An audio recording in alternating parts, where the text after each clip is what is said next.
Muchas gracias a quienes son fieles a esta serie de entrevistas y conversaciones cruciales bajo los principios del pensamiento crítico, del diálogo más que del debate, que hemos dado en llamar el Paraguay a partir del 2028.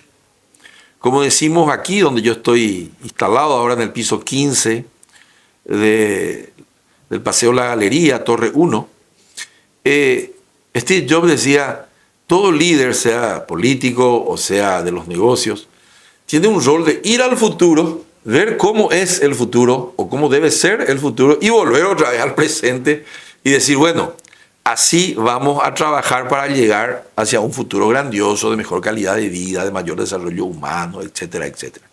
Y el Paraguay a partir del 28, es una historia del futuro que ya hicimos en el 2018. Y salió un libro muy exitoso que está agotado, que se titula El Paraguay a partir del 2018. En aquella oportunidad, en el World Trade Center participaron varios líderes políticos y otros intelectuales públicos, como Rafa Filisola, estuvo Mario Abdo Benítez, que después fue presidente, porque lo hicimos en el 2017. Y estuvieron varios otros más, como Benjamín Fernández Bogado, Amílcar Ferreira, Robert Cano, etcétera, etcétera, etcétera. Y ahora queremos hacer con aquellos que podrían ser precandidatos presidenciables para el 2028. Algunos otros ya fueron presidentes del Paraguay, que también los estamos entrevistando. Ellos son patrimonio de la nación, los expresidentes. Y también estamos un poco queriendo traer a algunos intelectuales públicos. La primera parte, porque tiene dos partes este proyecto que se llama El Paraguay a partir de 2028, la primera parte son entrevistas de profundidad, conversaciones presidenciales, le llamo yo. Y la segunda parte va a ser también una gran tarde o noche, no sabemos todavía, estamos preparando, o en el World Trade Center, o acá en el Paseo La Galería, o en algún salón, que podría ser el Club Centenario, donde estuvimos ahora con nuestro proyecto SEO, o SEOs, son los 150 SEOs del diario 5 Días. Y estamos pensando hacer un gran evento de gran soirée, como dicen los que saben hablar, y allí estarán todos los que fueron entrevistados en duplas para poder seguir conversando ya con público. Allí será en vivo. Y de allí también saldrá un libro antes del 2028 que vamos a presentar a la opinión pública paraguaya, de manera que ellos sepan qué hay en la cabeza, cuál es el sueño paraguayo que tienen en su cabeza los líderes, los estadistas del Paraguay, sean candidatos o no para el 2028. Va a oír la Iñacamecuera. ¿Qué tienen ellos como hipótesis sobre el futuro? Y sobre todo, les vamos a preguntar, y con esa pregunta comienzo hoy con nuestra invitada de lujo, la doctora Blanca Ovelar, que ya está sentada acá a mi lado, que también es precandidata. Estábamos hablando recién antes de comenzar y llegamos a la conclusión, todo político o toda política siempre es candidata o candidato a la primera magistratura de una nación. Entonces, la gran pregunta es, y sobre esa es la misión de este programa o proyecto, ¿es Paraguay un país portador de futuro? Muy buenos días, doctora Blanca. Buenos días, Víctor. Un gusto enorme estar en este programa, poder saludar a una audiencia que te sigue con fidelidad. Gracias. Y dialogar de lo que nos interesa, que es el futuro de nuestra patria. Sí. Estuve escuchando y atendiendo la introducción que hiciste. Realmente, hoy las ciencias sociales nos ponen en la perspectiva una herramienta extraordinaria para encarar con elementos nuevos la construcción del futuro. Sí. Y hablo de la construcción del futuro porque dentro de esas perspectivas teóricas tenemos la posibilidad en serio de construir desde una perspectiva más voluntarista, entendiendo que el futuro se construye a partir de un presente. Y también tenemos la perspectiva más determinista, donde nos indican que las tendencias no pueden ser ignoradas, porque las tendencias presentes son las que van a ir marcando el devenir del futuro. Yo creo más en la combinación de ambas. No podemos construir el futuro ignorando absolutamente la base de donde estamos. Claro. No podemos hacer un salto al vacío. Pero sí podemos no quedarnos atrapados en el determinismo de ese presente y sus tendencias y proyectar un futuro diferente. Si miramos las tendencias hoy, lo que nos sucede día a día, hay cuestiones muy inquietantes. Por ejemplo. El crecimiento de la inseguridad, el crecimiento de los asaltos en las calles. Acabo de escuchar cómo un delivery fue muerto por un adolescente de 16 años. Sí, me enteré. Entonces, yo vi la escena que pasaron en la televisión del acto y uno se pregunta, y cuando uno sale por ahí, uno escucha a la gente. A mí se me acercan muchas personas cuando estoy por allí en algún espacio público, me voy al supermercado, me voy al shopping, o estoy en algún hospital y la gente se me acerca. Y presiento que esa es una inquietud muy fuerte. Generalizada. ¿Qué pasa en nuestra sociedad? ¿Cuáles son los indicadores de esa fractura en la cohesión social? ¿Dónde estamos? ¿Qué ha pasado con la sociedad paraguaya, agropastoril, de comunidades rurales, que hoy prácticamente están desaparecidas? Un concepto de comunidad. ¿Cómo vamos a recomponer el concepto de comunidad, que significa sobre todo la posesión de un patrimonio común que nos une, que nos hace solidarios, que nos hace velar unos por el otro? ¿Cómo vamos a recomponer eso? ¿Qué pasó desde el punto de vista de la sociología crítica? Yo quiero hacer un análisis mucho más de fondo y quiero convocar a los sociólogos. A mí me decía el recordado y nunca bien ponderado doctor Domingo Rivarola, que la sociedad paraguaya está sufriendo una transformación y una reconfiguración de pies a cabeza única en su historia, que no se dio ni en las posguerras. ¿Cuáles son los elementos de dicha transfiguración, si le querés llamar? Y en primer lugar, los flujos migratorios nuevos, los flujos migratorios, la descampesinización, la base de sustentación de nuestra economía histórica ha sido esa economía campesina de subsistencia, el campesino en Huata, la agricultura familiar campesina, que tenía sus rubros de renta, pero también garantizaba el acceso al alimento. Eso hoy está en metástasis, en la fase final de su destrucción. Hoy necesitamos encarar políticas nuevas para recuperar eso. La dramática reducción de las fincas campesinas. Porque, ¿qué pasa? Sí. ¿Qué pasa en ese tema, Víctor? Sí, te escucho. ¿Qué pasa? Los hijos de los campesinos ya no quieren seguir con esa tarea. Esa tarea es absolutamente una tarea muy azarosa, donde ellos tienen algunas premisas aprendidas a lo largo de la historia. No tienen seguridad. Cuando se les promete un precio por los artículos y cuando llega la cosecha se tira por el suelo el precio. El efecto de la oferta y la demanda en una economía y en un mercado poco profundo, que no es tal, porque son fuerzas oligopólicas las que fijan el precio. Claro, las que determinan. Entonces no existe verdaderamente competencia. Eso es un blef. En un mercado pequeño como el nuestro es un blef. Entonces, ¿quiénes se quedan con el fruto del sacrificio? Los intermediarios, los que tienen el dinero. Y el dinero es importante, pero los beneficios de un trabajo tienen que distribuirse entre el que produce el trabajo.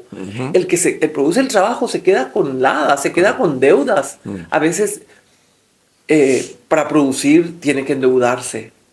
O sea, siempre tiene que endeudarse, porque ¿qué necesita para producirse? Hoy hay nuevos riesgos. El cambio climático presentó un nuevo escenario.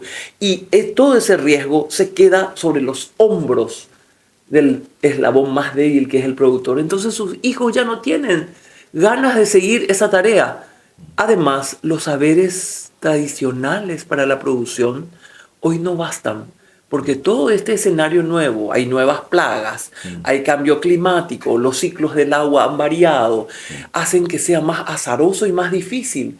Entonces se requieren nuevos conocimientos. Sí. Nosotros hemos planteado ahí, y esa ha sido una lucha mía, crear un centro de innovación de la agricultura familiar campesina, y la UNA tiene un terreno, una propiedad de 1.000 hectáreas en Capiibarú, en el límite de San Pedro con Capiibarú, y con San Pedro Canindeyú y Caaguazú, en esa intersección de los 3 departamentos. Allí se tiene esa propiedad, y hace 5 años empezamos y no avanza, nos vamos a paso de tortuga. Es un centro de pesquisa, de investigación. Se llama CIAF, Centro de Innovación de la Agricultura Familiar Campesina. ¿Qué queremos?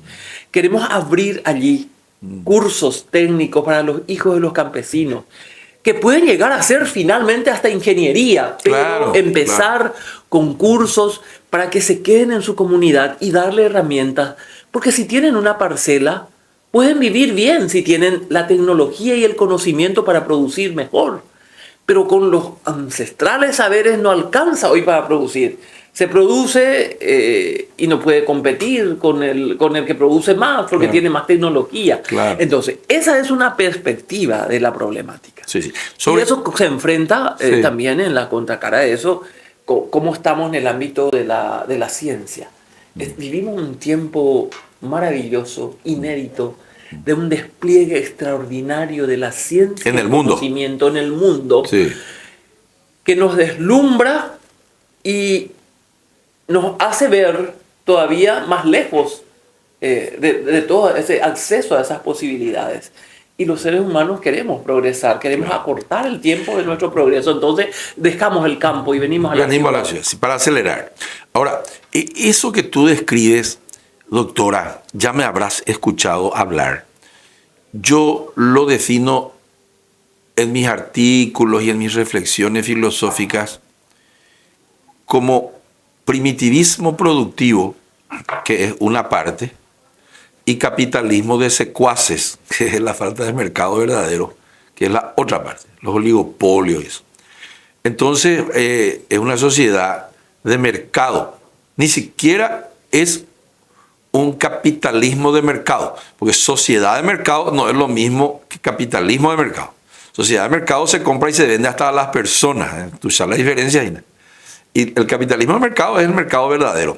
Pero allí, en ese diagnóstico tuyo, tiene que venir pues la política a procurar igualar esas oportunidades entre los que siempre ganan y los que siempre pierden. Eso está el referee. Quiero hacer la pregunta ahora y es la siguiente. Yo tengo una hipótesis de que en Paraguay el poder real está lejos de la política.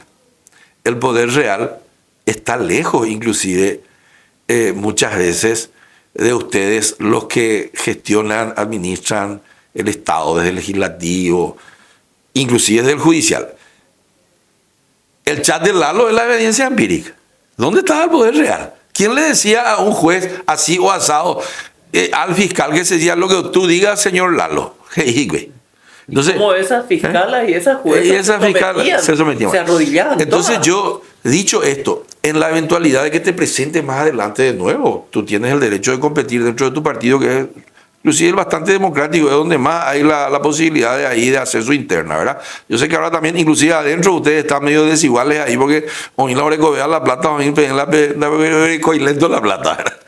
Entonces, la pregunta es, ¿cómo, si tú llegas a la primera magistratura, vas a manejar esa cuestión donde hoy sabemos que el poder está en los narcotraficantes, el poder está en los empresarios oligopólicos, farmacéuticos y vialeros, está en Messer, o estaba en Marcet Umía?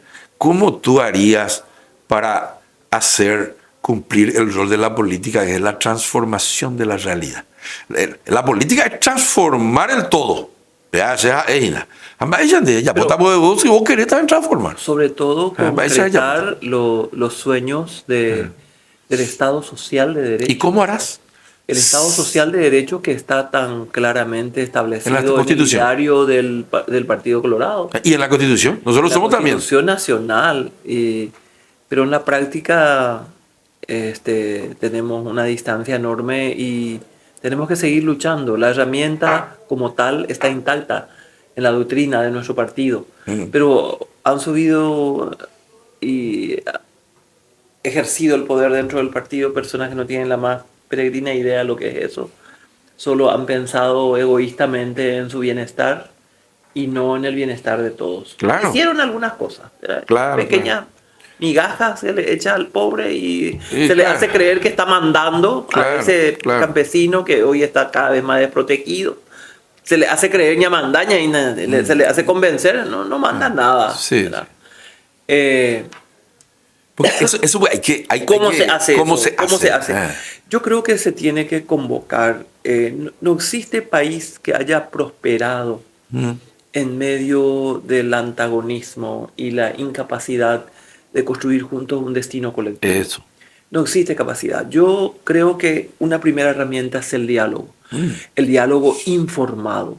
¿Cómo es el diálogo informado? Ese que parte de un conocimiento riguroso de la realidad. No el diálogo en base a los intereses de los que hablan, sino en base de un análisis de la realidad. Todos manejamos la información.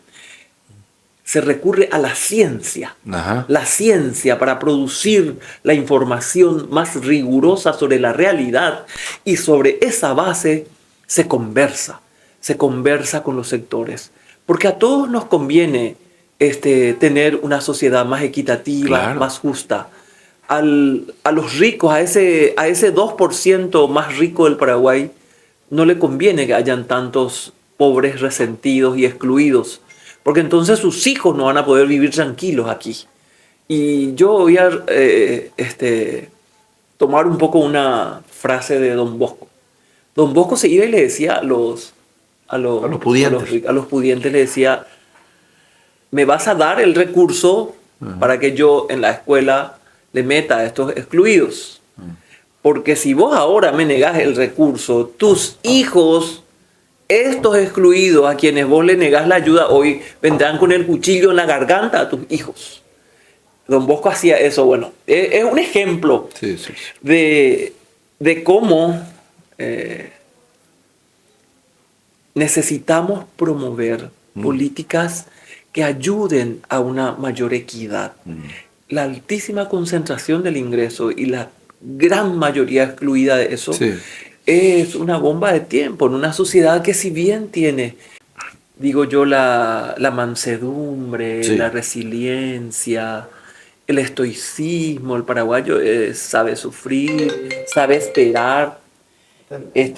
Yo creo que, ya puse en silencio, más allá de eso pueden surgir nuevas generaciones que van acumulando resentimientos y pueden elevar los índices de violencia. De hecho, ya se está observando. Sí, es que con lo cual comenzaste cuando charlamos. Comencé cuando charlamos. Entonces, nosotros necesitamos promover mecanismos de mayor redistribución del ingreso. ¿Y eso cómo vamos a hacer? Necesitamos un Estado que funcione. ¿Y eso? Necesitamos un Estado. ¿Cómo el Estado social de derecho redistribuye el ingreso? Ofreciendo una muy buena educación al hijo del pobre. Eso. Ofreciendo salud al que se enferma, que se va y que no necesita del actor partidario que le lleve y que busque como un favor, sino que porque funcionan las instituciones.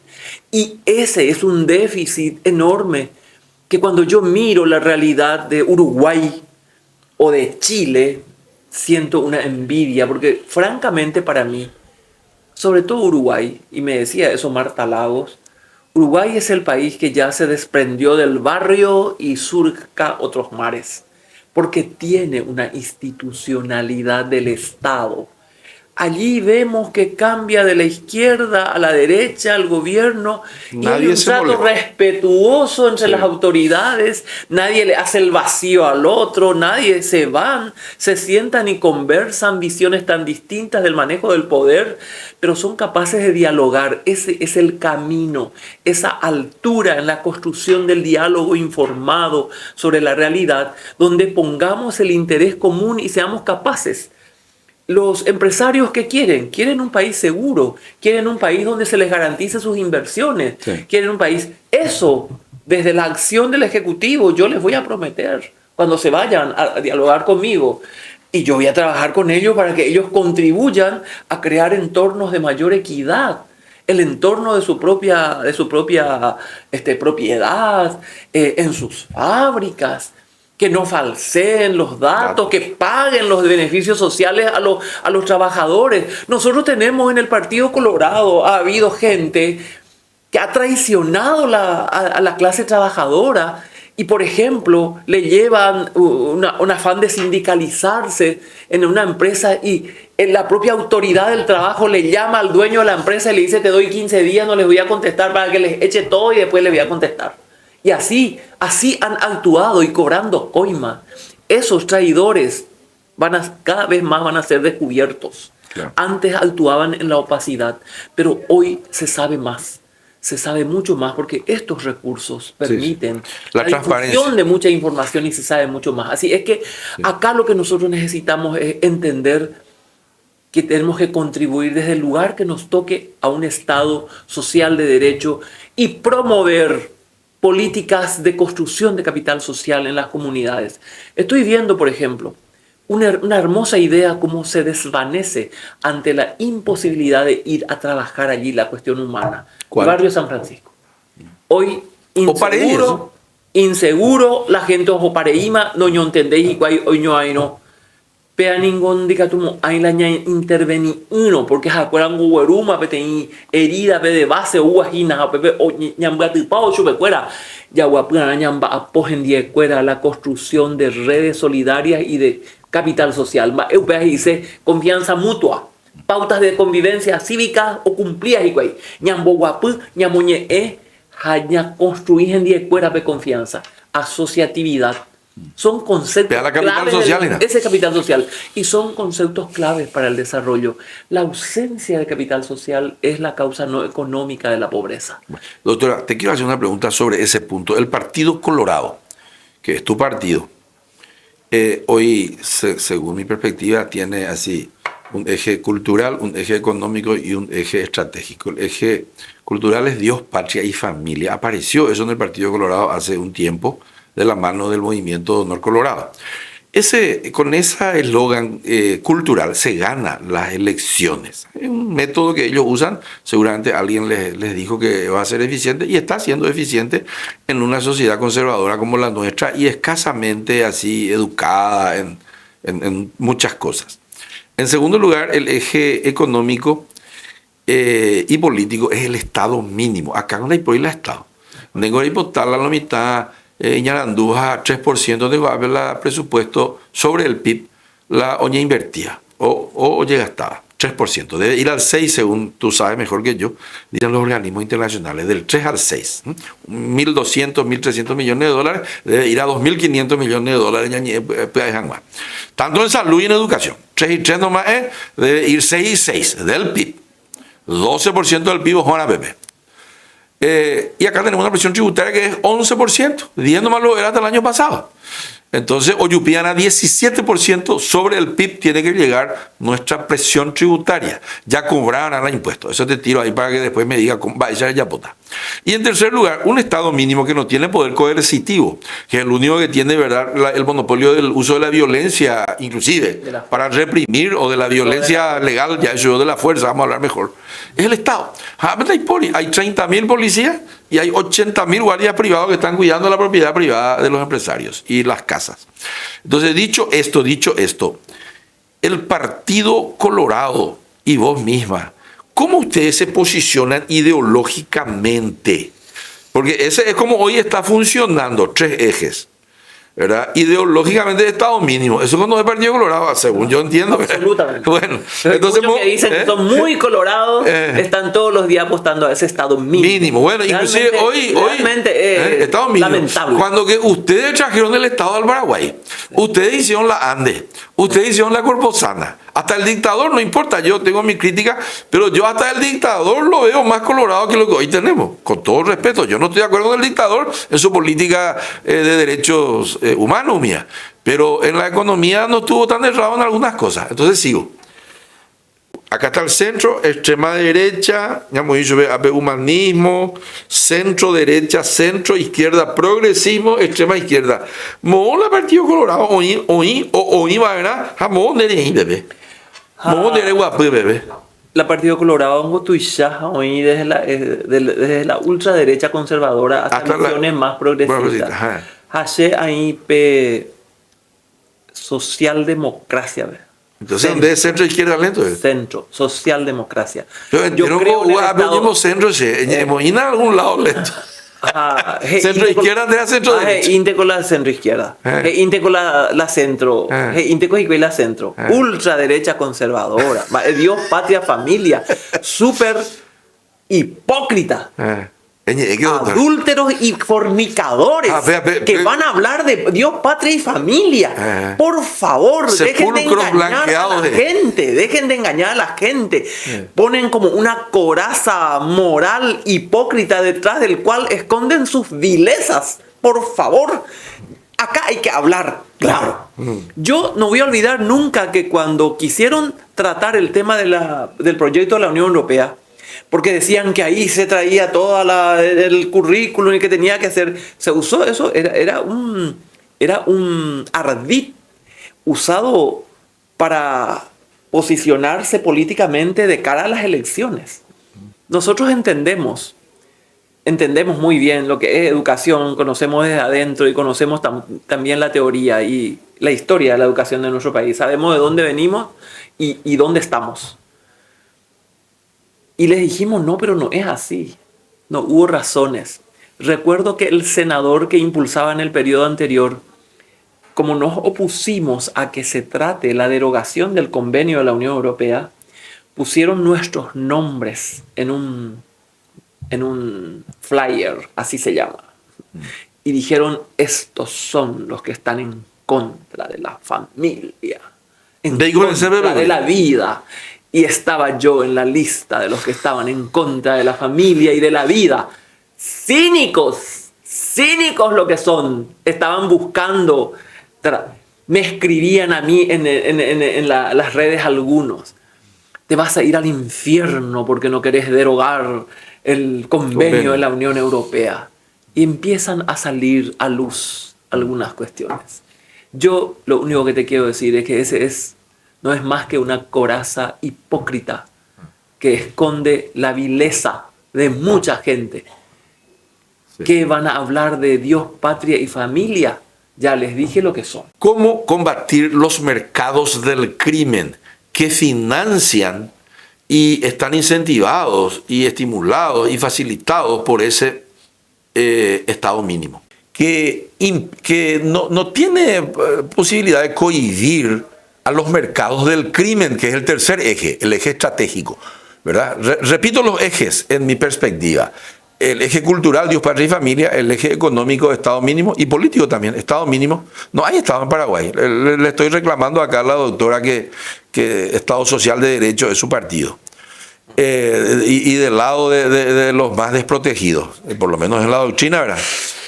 Y en tercer lugar, los mercados del crimen. Cálculos que yo hice personalmente en algunos artículos y comentarios acá, doctora, y de paso te cuento cómo es el mundo de los mercados del crimen. Paraguay está tercero o cuarto en los rankings internacionales, detrás de México y Colombia en Sudamérica. Creo que tú también lo sabes. Y por otro lado, yo hice un cálculo conforme a dichos de Enrique Riera, mi compañero de fútbol, hoy ministro, que antes cuando jugábamos fútbol, ahora ya no jugamos más, estamos grandes.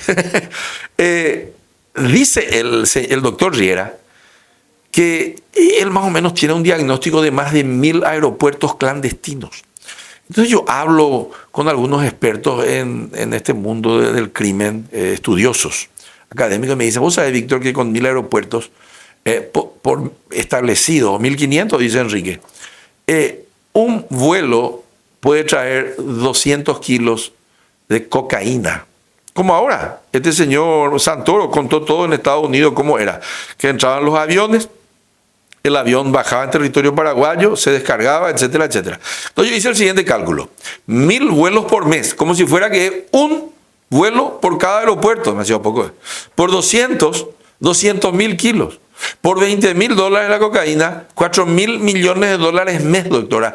Es el potencial de facturación. No se sabe cuánto facturan, pero 4.000 millones veces 12 es 48.000 millones de dólares más o menos, que es casi el producto, encima del Producto Interno Bruto Paraguayo, que es 45.000 millones. O sea, se duplica el Producto Interno Bruto Paraguayo con los mercados del crimen. Todo lo que no está registrado por las estadísticas macroeconómicas y se hace por fuera del marco de la ley.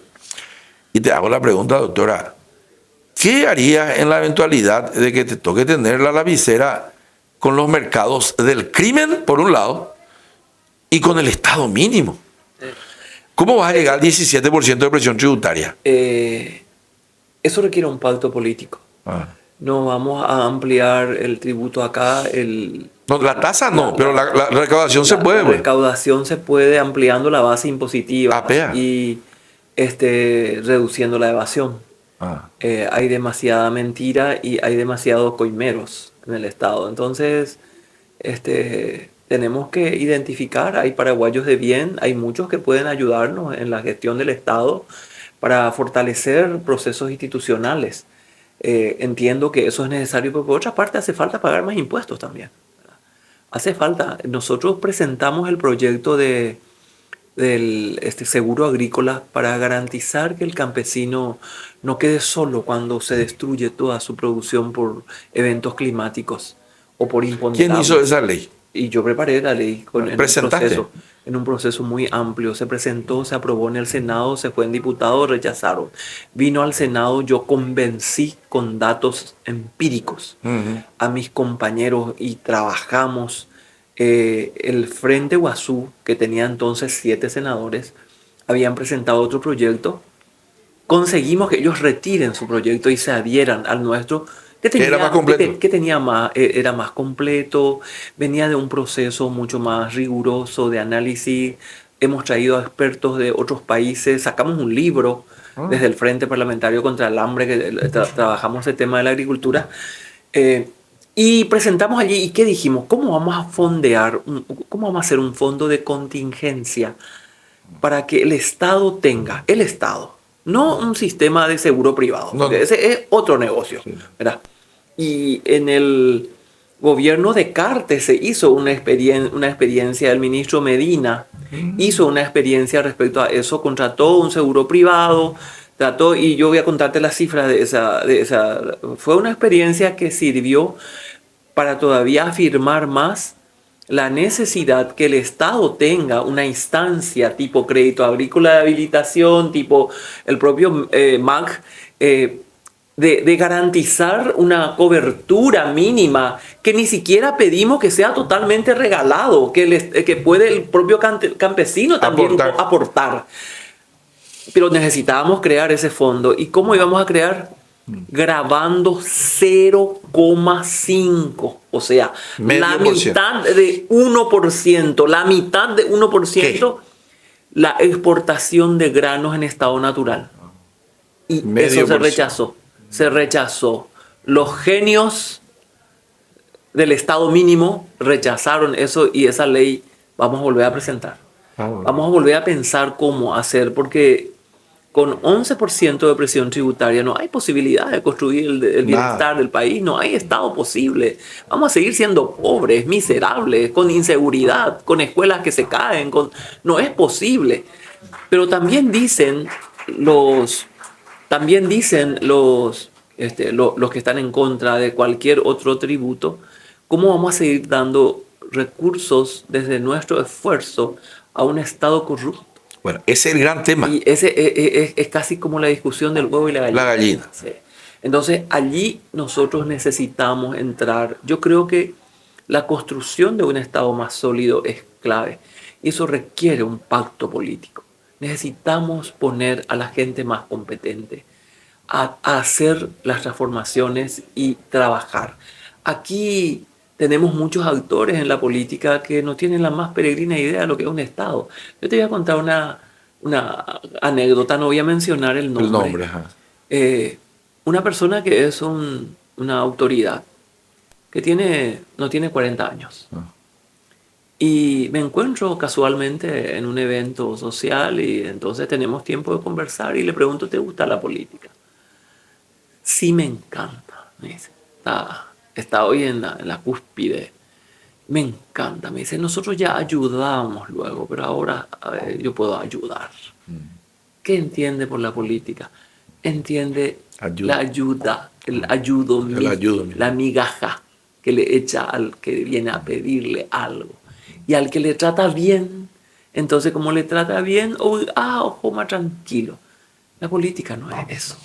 No tiene la más peregrina idea de lo que es un Estado, de lo que es la construcción de la institucionalidad del Estado, donde yo me tengo que hacer cargo de todos.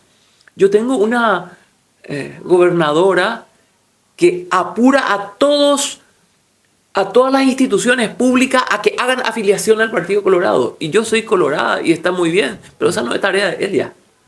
Ella es la que se embandera porque se quiere colocar bien con el presidente del partido. Entonces, ella es la que viene ahí, moviliza todo porque tiene que hacer afiliaciones. Ella tiene la obligación de atender a todos los de ese departamento, sean colorados o no sean colorados, a todos los paraguayos, haciendo que su institución le reciba a todos y cumpla la norma del derecho a todos. Pero no tiene idea de eso. Está ahí, busca hacer negocios y claro. Entonces mientras tengamos autoridades con esa perspectiva, entonces es muy difícil. Necesitamos despertar al pueblo, promover mayor control sobre los gastos públicos y construir desde una visión de Estado instituciones que garanticen el funcionamiento del Estado, porque ese Estado mínimo es el caldo el marco ideal para el florecimiento del crimen organizado, que mañana va a hacer que nuestros hijos sean imposible vivir en este país. Claro. Yo le digo a mis amigos ricos, que vos tenés amigos ricos, ¿no? Es bueno también tener amigos ricos. A mí me parece que la riqueza es algo muy bueno. Claro. La riqueza que es producto del empuje, de la creatividad, claro, del trabajo. De la competencia. De la competencia. Pero claro, como me encantaría también a mí prosperar. Claro. Nosotros estamos acá en un diario de negocios donde la principal, los que forman parte de nuestro ecosistema acá en el diario de 5 días son empresarios prósperos y exitosos. La mayoría no trabajan con el Estado, son medianas y grandes empresas. Te quiero comentar algo. Yo le digo a mis amigos ricos, tu nieta se va a casar con el nieto de un narco. Aunque sea por eso, tenés que dejar de financiarle a estos políticos que trabajan con los narcos. Pero sobre el punto, tú dijiste algo. Te necesitamos que entre gente competente, formada, dijiste recién. Y anoté acá, porque no tenía mi cuaderno, pero anoté acá. Hoy, por los diplomas que tienen los dirigentes políticos que están con la lapicera de tu partido, son todos de universidades Ivy League. Atendé que todavía no te hice la pregunta, Ina, pues ya me quieres responder. Columbia, Ivy League. Yo sé, porque yo tengo también un hijo Ivy League. Me costó mucho esfuerzo, ¿no? Harvard. Chicago creo que es más que Harvard. Hay uno que es profesor en Chicago, dije. Después a un viceministro, London School of Economics, le acaban de echar, no sé por qué, le acaban de echar. Y no quiero ni saber, porque me duele en mi corazón las cosas que he escuchado, por lo cual lo echaron, a patadas, sin explicarle a la sociedad, y mejor lo que no se explique. Entonces, los cartones, y atendé esta anécdota, asustado yo por unos cuantos comentarios. Yo vengo de Uruguay ahora, de paso te cuento, $22,000 el per cápita. Probablemente, para mi futuro. Entonces, $22,000, le dije a mi señora, $22,000 Uruguay, $12,000 Argentina, $9.000 Brasil, $6.900, $7.000 Paraguay. Mo ñande tu yao ese tu yao por lo menos y catula ya han allá y comí por abeja ngua. A ver fallano, a ver la ñande gobernante cuera. Y sea eso es Uruguay. Entonces ahí tenemos un terrenito. Pero ¿a dónde voy? Atendé que bien. Entonces yo, al volver de Uruguay, me quedé chocado con las noticias que ahora acaban de salir. Pueden ser todas noticias infundadas sobre amoríos extramatrimoniales y sobre un despido que yo por lo menos hasta ahora lo tengo injustificado porque no hubo ninguna explicación y parece que no va a haber luego. Jaumía, estudiar en países más civilizados, con mayor grado de desarrollo humano. Y vienen acá, toman el poder. Desastre la rumor hoy. No sé, puede ser que son rumores infundados. ¿Y a dónde voy? Y le pregunto entonces yo a una psicóloga social que estudió en los Estados Unidos, que es amiga mía y de mi señora, le digo, ojo, un mundo desarrollado, París, Londres, Roma, como decía nuestro cantante. Uy, ve a otro lado. Voy a hablar en paraguayo. Quilombo y cola a su alrededor. De hecho, Concepción, sea yo grabé ahí. Universidad Nacional de Universidad Nacional. Nacional y Católica. Bueno, hace nacional de ahí. Yo, mi no somos niños perfectos, pero no ponemos la quilombo y ahora alrededor. A mí, ojalá los países más desarrollados, quilombo la corrupción nomás, no quiero ni hablar de las cuestiones íntimas. Entonces, le pregunto a una socióloga, psicóloga social, me dice, Víctor, son niños. Tú tienes que comprenderlos, son niños. El inconsciente de ellos seguramente crecieron en un ambiente de corrupción, están llenos de trauma. Son casos sin solución, casos perdidos. Guatana de la IAC, la hora del presidente de INAVEA. Yo te voy a decir una cosa. Son nenes, atendé, ¿y sabes por qué me dijo que es nene? Y platamos, o yo pongan a tu secterei en un terreno todavía donde sus documentos no estaban, parece, todos terminados, sin permiso ambiental. Entonces me dice, voy a decir en español, son nenes que quieren juguete, o echar mola y juguete. Ojalá o estudiar en Estados Unidos, o echar la juguete, hoy potado, o jamás tu joga verla y juguete. ¿Qué tú dices? Tú eres psicóloga también, creo que. Doctora en psicología. Doctora en psicología. ¿Qué tú dices, doctora? Magíster en educación. Perfecto. ¿Y qué dice al respecto? Desde que el mundo es mundo, el ser humano tiene un proceso de formación en el que las virtudes son claves para el ejercicio de su libertad. Y eso se forma en un proceso formativo que tiene que ver con la cuna. Por otra parte, la investidura no autoinventa a un ser humano, sino que más bien hace revelar su verdadero ser. Necesitamos... Emerge. Claro. Necesitamos ciudadanos virtuosos para el ejercicio del poder. No, en la Biblia dice... Bueno, termina tu Biblia y después te quiero hacer otra pregunta. En la Biblia dice, en la Biblia que es un libro y también está en el Torá y también está en el Corán. ¿Qué dice? Cuando los justos gobiernan, el pueblo se alegra. La prosperidad alcanza al pueblo. Y también en otra parte dice, cuando los impíos gobiernan, el pueblo gime y llora. El tema de la virtud ciudadana, la contención, y sobre todo el compromiso con el otro, la visión de Estado que uno tiene, formarse como estadista. Ese es un proceso de formación.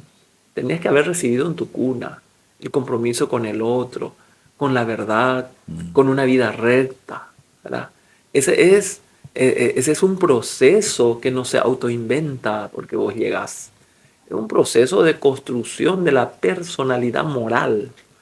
Y la personalidad moral se construye desde el desarrollo cognitivo, desde la moral cognitiva y también la influencia del ambiente que va poniendo pautas. Necesitamos trabajar las virtudes humanas. ¿Cómo vamos a trabajar eso? Yo digo que el Paraguay es un capitalismo sin capitalistas es un Estado sin políticos, porque han convertido a la política en la principal actividad privada con fines de lucro, y en una iglesia sin creyentes, cuando que el bien más preciado que produce la iglesia son las virtudes. Entonces yo creo que el Paraguay es una iglesia sin creyentes, pero sobre ese punto le quiero preguntar a la doctora, ¿cómo se puede trabajar como política pública el mundo de las virtudes? Yo creo que cuando discutimos el currículum, discutimos cómo incorporar, qué perspectiva, porque hay varias perspectivas teóricas en la formación de valores. Desde la escuela de Durkheim, desde la moral, desde el cumplimiento de normas heterónomas donde se imponen las buenas costumbres, hasta procesos mucho más personales de clarificación personal de valores. Sin embargo, la perspectiva que hoy está, y yo hice mi tesis doctoral sobre eso, ¿verdad? Apliqué un instrumento sociomoral, un cuestionario sociomoral a 5.000 paraguayos para ver cómo evoluciona desde la teoría de Colbert la moral en los paraguayos, ¿verdad? Y tengo algunas conclusiones muy interesantes. Y sobre todo, una que siempre me inquieta, porque mi asesor de tesis me dice: aislemos a 400 de los mejores puntajes y estudiemos. ¿Ese Colbert es el economista? ¿Juan Bautista? No, Lawrence Colbert, no le profesor de la Universidad de Minnesota, dale. Y discípulo y seguidor de Piaget, porque él toma la teoría de Piaget del desarrollo cognitivo, así de un proceso natural vinculado al desarrollo cronológico del ser humano, y eso traslada a la moral. ¿Y cuáles fueron tus hallazgos?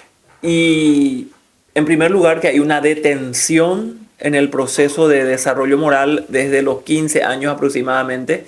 No hay casi diferencia entre los que terminaron el 9º y terminaron el 3º de la media. Entonces, esa detención allí tenemos que estudiar más profundamente por qué se da. Y en segundo lugar, una de las cosas que me ha impactado, porque el profesor Oscar Serafini, que fue mi tutor y me ayudó a hacer esa tesis, llegamos a presentar un baremo nacional para ese instrumento. Me dijo: vamos a aislar a los 400 mejores puntajes de esto, de 5.000. Aplicamos 5.000 instrumentos. Yo esto hice con un equipo de 14 especialistas con quienes casi un año nos reunimos y trabajamos una tesis doctoral, de verdad, en serio. De verdad, sí. Y al aislar a esos 400, estudiamos qué factores asociados hay en relación a ese mayor puntaje que ellos tuvieron en las pruebas de razonamiento moral. Y uno de los factores de mayor peso es el grado de escolaridad del padre. Ya. Atendé el grado de escolaridad del padre. ¿Y cuántos paraguayos no tienen padre? Bueno. Esa es una cosa dolorosa. Para llorar. Es 38% de los hogares encabezados por mujeres solas. La Cuimbaenda y Porio, casi 60-40. O sea, 40% sin papá. 38% sin papá. Necesitamos tener papás. Necesitamos, el papá es clave para la formación de la conciencia moral del hijo. Y el grado de escolaridad del padre también. Determinante. Tiene una influencia. Hicimos una regresión múltiple para explicar esos factores y realmente ese es un elemento importante. Nosotros hemos incorporado en el currículum una visión de esa escuela. Sí. Yo estudié... Me especialicé en el tema en la Universidad de Barcelona, y cuando preparé mi tesis doctoral, mis profesores de Barcelona miraron mi tesis. Incluso cuando yo fui ministra, le traje a una de mis profesoras a asesorarnos para meter en el currículum eso, y de hecho está. Solamente necesitamos capacitar más al maestro para que cumpla con ese proceso más de razonamiento y de reflexión, sobre todo planteando dilemas morales a los niños para que aprendan a pensar sobre la relevancia de lo que está en juego cuando toman una decisión. Ese es un proceso de construcción y empieza en la más tierna infancia. No se puede improvisar ya en la adultez. ¿Cuánto es el año de escolaridad promedio en Paraguay? Y no llega a una 10. 9, creo. 9 en las zonas urbanas y en las zonas rurales está alrededor de 6 y pico nomás. Pero cuando empezó la reforma, el promedio de escolaridad en el campo era de 3,4 y en la ciudad era de 5,6. Y normalmente si miramos el comportamiento de las estadísticas, en Latinoamérica aumentar un año de escolaridad lleva una década. 10 años. Sí. Nosotros, sin embargo, con la reforma aumentamos 2 años, casi 3 en 15 años. Y después va subiendo. Esa es para mí una esperanza, Víctor. Va subiendo los años de escolaridad de la gente. El paraguayo va estudiando más. Entonces eso también va a ir contribuyendo a la construcción de una conciencia pública sobre las cuestiones públicas, sobre el interés colectivo, sobre los bienes, diferente, que va a permitir asumir una actitud ciudadana diferente. La única política social que permite lograr 3 objetivos simultáneamente, que son la competitividad de la fuerza laboral, Okay. el ejercicio de la ciudadanía y la equidad social, es la educación. Entonces allí necesitamos poner muchos más recursos. Claro. Tuvimos más recursos con Fonacide. Yo Claro. ni me hubiera imaginado cuando era ministra toda la plata del Fonacide, pero gran parte de esa plata se afanó Ajá. y se usó mal. Entonces eso tenemos que decir, aunque duela.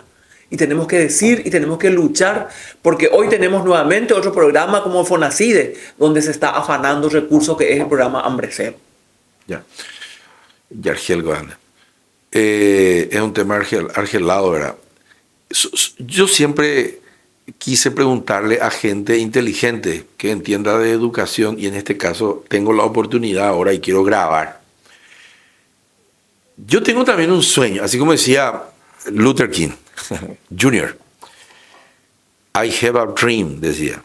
Y mi sueño paraguayo, doctora, quiero aprovechar que estás acá, no muchas veces solemos conversar. Antes te iba a mi oficina a conversar, no te vas más, ahora tengo una nueva oficina. Invítame. Te voy a invitar, vamos a merendar. Al lado de mi casa nomás ya está. De manera que de mi casa nomás ya traemos el tenbiú. Vos sabés, doctora, que yo a veces sueño cuando me estoy despertando en la mañana. ¿Conoces ese momento en que estás por despertarte y ya empezás a razonar algunas cosas que te preocupan, te ocupan o te motivan? Y una de las cosas que yo digo es, en el mundo ya está todo hecho. Atendé que bien. En el mundo ya se sabe ya cómo hay que recoger la basura en forma y disponer en forma, en tiempo, de manera saludable. Acá en San Miguel de Iguazú, a 100 kilómetros de Ciudad del Este, se sabe. Yo viví años, décadas en Curitiba. Allá se sabe todo cómo hay que hacer. En Londrina hay un restaurante en el medio del Cateura, de un amigo mío que se llama Marcelo, brasilero, ya ha visitado yo. Ahora que tiene un restaurante de Carujanguá, Cateura MTV, porque tan bueno es su Cateura, tan bien dispuesto está, que rodeado de árboles, crecen árboles rápidamente encima de su aterro sanitario, como dicen los brasileños, doctora. Entonces yo digo, en el mundo ya está todo, ya se sabe todo, ya cómo hay que enseñar, se sabe cómo hay que motivar, se sabe cómo hay que enseñar español, cómo hay que enseñar inglés, cómo hay que enseñar matemáticas, está todo ya. Cómo hay que manejar bien las finanzas, ¿verdad? Está todo. El venezolano dice hubo en vez de hubieron, en plural, nosotros acá hubieron, parece que ahora ya se aprobó hubieron, yo nomás me fijo mucho en ese tema. Todavía no te hago la pregunta. Entonces yo digo, ¿qué tal si es que traemos 20.000 profesores extranjeros allá? Porque tienen choque de gestión ahí la rapaz, un choque de gestión. Y para acelerar ese proceso de escolaridad y de alfabetización y de funcional, rápido, porque no hay más tiempo que perder pues, en este mundo de la economía del conocimiento. Don Carlos pues, hizo eso. Don Carlos no le puso a Calega Laverna, que no sabe luego tampoco seguramente administrar eso, ni a Lizarela. Don Carlos no le puso a manejar el ferrocarril en el telégrafo. Le trajo a Richardson. Ayuda a tu Richardson. Vale tanto se le hace sueldo. Ayuda a tu Richardson. Andrés ya puede hacer la ferrocarril. Mao ya poco a la edificio. A Oberula, no sé a quién, Ravisa, no sé a quién le trajo, pero le trajo a alguien. Ya puede a tu. O sea, don Carlos aceleró el proceso. Trajo lo que tú sabes que se llama el estado del arte, en cualquiera de las ciencias, de la tecnología, del PEA y de la MOA. Rápido ya ahí en el IQI. Entonces yo digo, Vare Bioñande, le mandaron a Ende, siendo asesor y Nacoanga. Vare Bioñande, ya a cortar tema. En vez de que ñamoiñan de Correlío como gerente de nuestro banco de fomento que dejaron que Messer ponga su plata, alguien le mandó a Moraina de ver. De Correlícola, ya vos veas. Ya vos veas. Hoy que la Messer. Opinión nega para allí. Con el Banco Central, más ya verá. Porque el Banco Central le sancionó al Banco de Fomento por ese hecho. Después la Corte ahí dijo que se equivocó el Banco Central. Bueno, en vez de ponerle a nuestros correlíes, incluyendo a los liberales, incluyendo a los febreristas, a los comunistas, a todos.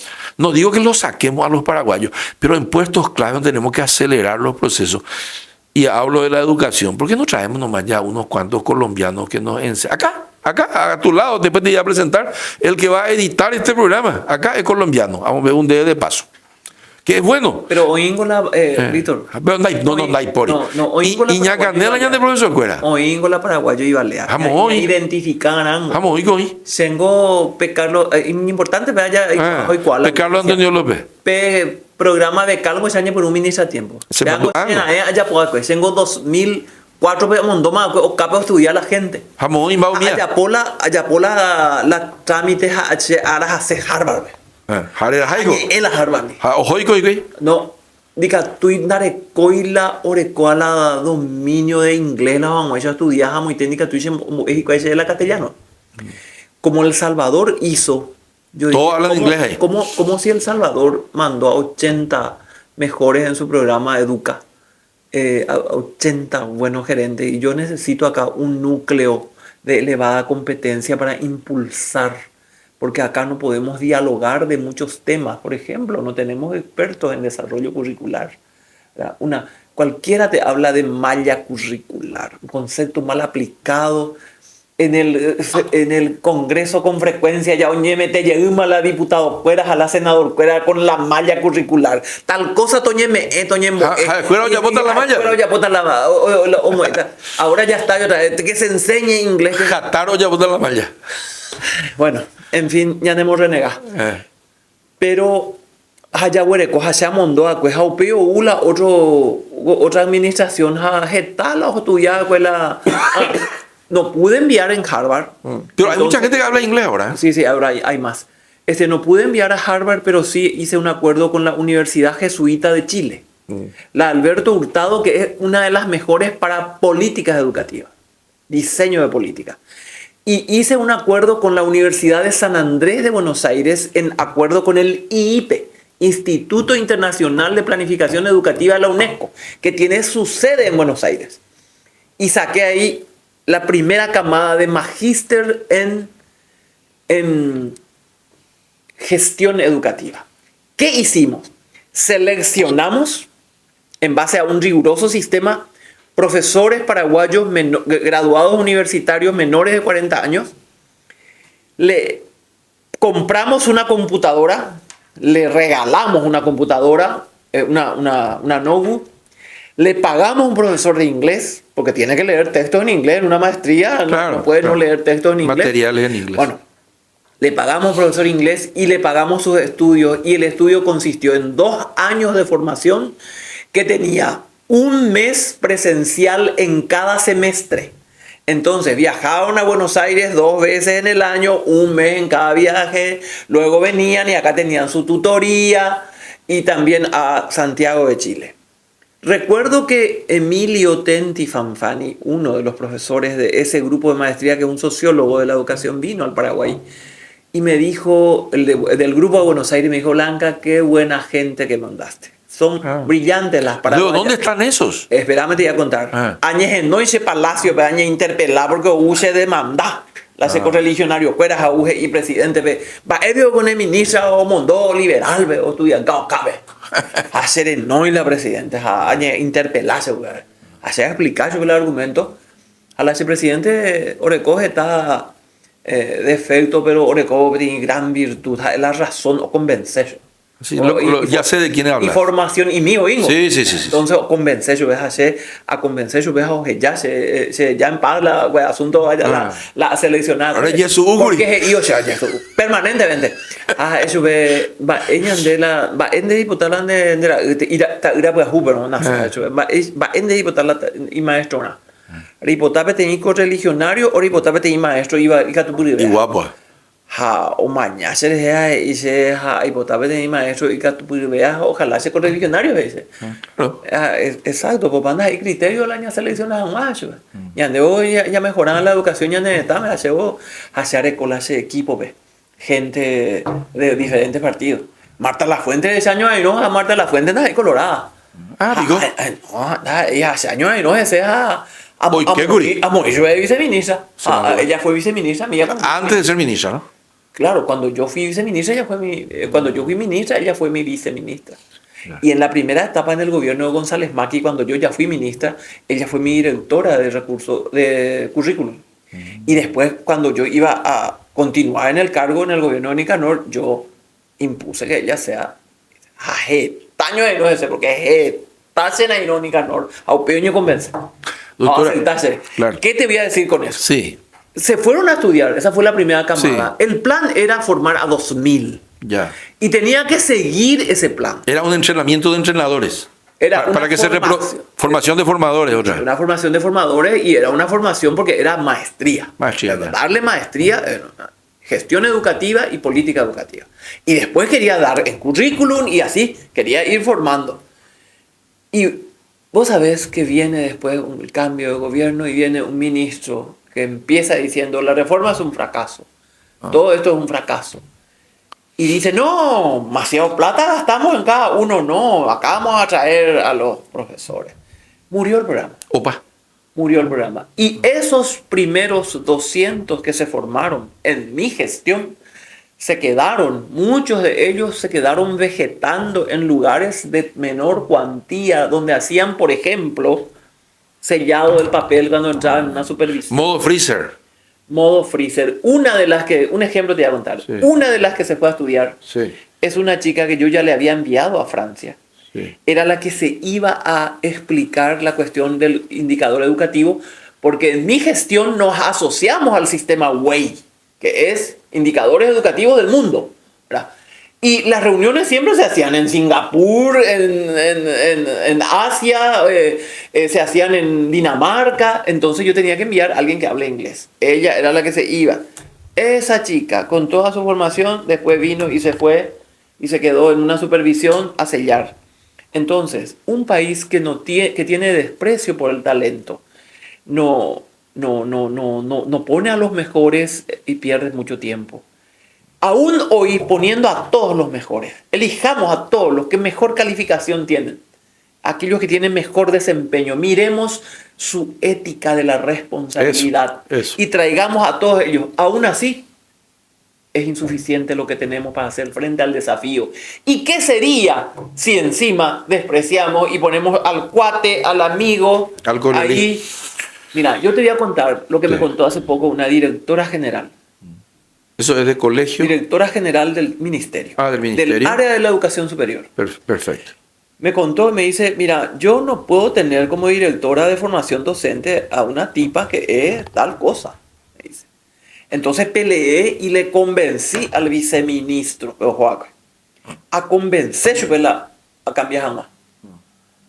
A abuerula peteñica tu purivea y formación vea porque se vea ahí porque vea hoy solo en los intereses de los IFD ilícitos a convencer a una hora web no le dice ministro y al diputado no le gusta hoy tiene diputado oye no es jurado en juiciamiento oye pea o mandar al ministerio a la gente cuero muy invite bebé a pecha ña manejaron daña se muere dónde la Yaguatamoy, la tendondera. La Yaguatamoy. Hay treingo con que tabe ministra y candidata, ahora senadora, ministra, después senadora, candidata a la presidencia del Paraguay y que probablemente también puede volver a hacerlo, ¿por qué no? Hay una pregunta final con la cual solemos terminar el programa. Yo te voy a invitar otra vez para seguir conversando. Pero La pregunta es, ¿por qué la gente eventualmente debería votar por la doctora Ovelar? ¿Cuál es ese elemento diferenciador que tú tienes versus cualquier otro candidato, sea de tu mismo partido, o sea de la oferta política que presente la oposición, donde hay también buenos candidatos y en tu partido también hay? Acá pues no estamos, este es diálogos presidenciales, bien democrático. Es una especie de assessment, dicen los que saben hablar, de todos los que podrían llegar a la primera magistratura y de los que ya fueron también. Entonces, ¿por qué Blanca? Esa es la pregunta. Pregunta final. ¿Por qué Blanca? Por 3 razones fundamentales. Sí. En primer lugar, la coherencia de vida.